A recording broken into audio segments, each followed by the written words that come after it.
আহারে দেখুন বাংলাদেশে বিভিন্ন জায়গায় কত কত পানি।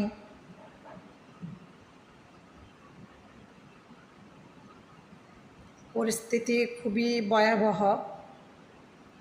আচ্ছা, এই পানিগুলো আসতেছে কোত্থেকে? এটাই তো বুঝলাম না।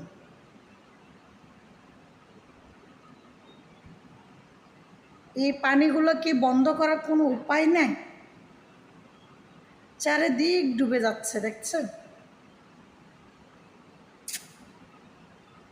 এটার কি কোনো ব্যবস্থা নাই?